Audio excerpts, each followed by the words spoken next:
Jadi kalau Rasul kan diutus untuk rahmatan lil alamin. Cuma kan ada beberapa negara-negara bagian yang memang tidak mengenal Islam sama sekali. Kayak contoh mungkin di Meksiko atau di Philadelphia tuh yang sekarang.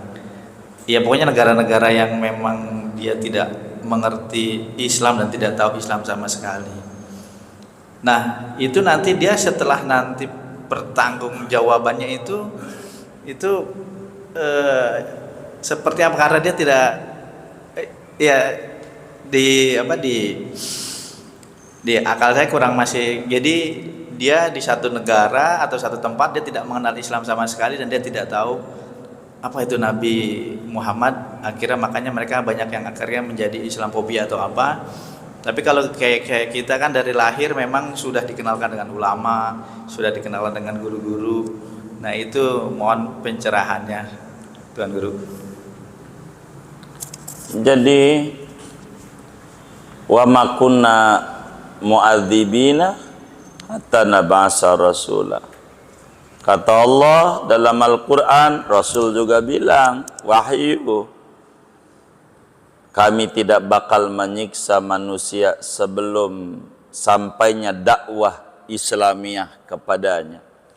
Bila kemudian tidak ada yang dakwah ke sana, tidak ada masuk ajaran-ajaran Islam, sampai mati, jangan sekarang. Ketika ditanya sekarang, nantinya bisa ada kiai.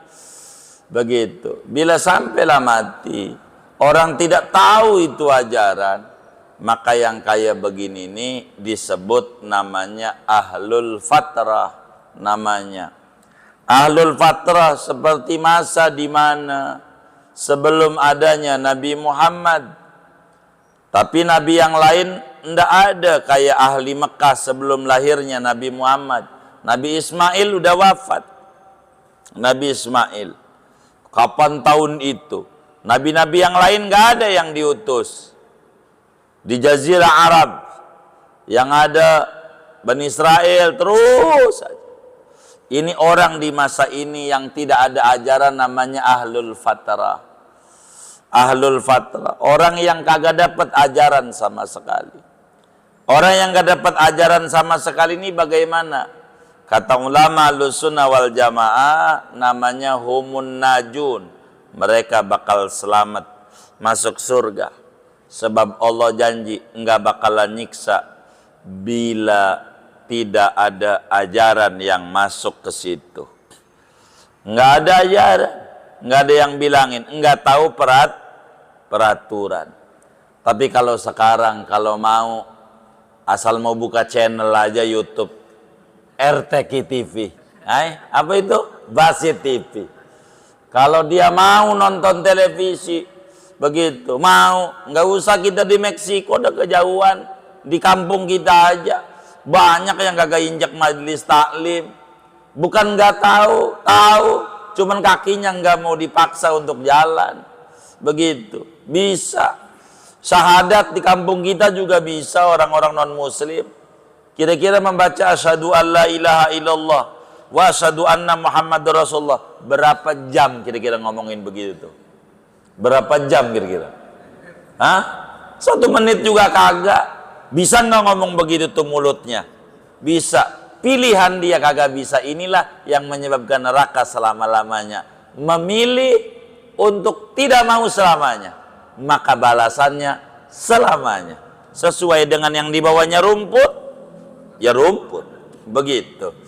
Maka mau di Meksiko, mau di Philadelphia dan seterusnya, bila kemudian dia mendengar ajaran itu, ada ajaran Islam, bila ada kiai di sana, ada muslim yang dakwah ke sana, lalu kemudian tidak nurut, itu bakal disalahkan. Bila tidak ada sama sekali, begitu. Kalau Islamfobia mah bukan di sana, di sini juga banyak.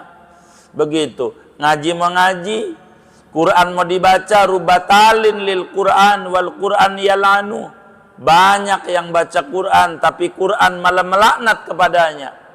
Warisan, udah bagi rata aja. Itu kagak nginjek-nginjek Quran itu. Banyak ini yang Kalau berbicara tentang fobia sama Islam, enggak mau. Di Indonesia aja kurang mau ajaran Islam dipakai.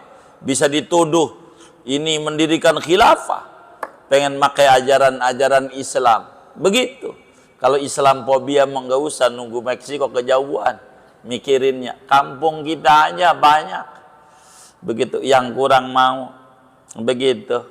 Yang ama Islam tuh Islam fobia. Kurang mau sama ajaran Islam.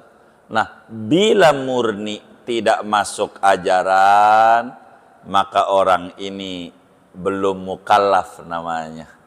Tidak ditugasi agama. Wong masa kegelapan, tidak ada ajaran. Tapi bila masuk ajaran dan tidak menerima, ini lain lagi. Kurang lebih demikian. Wallahu a'lam bishawab.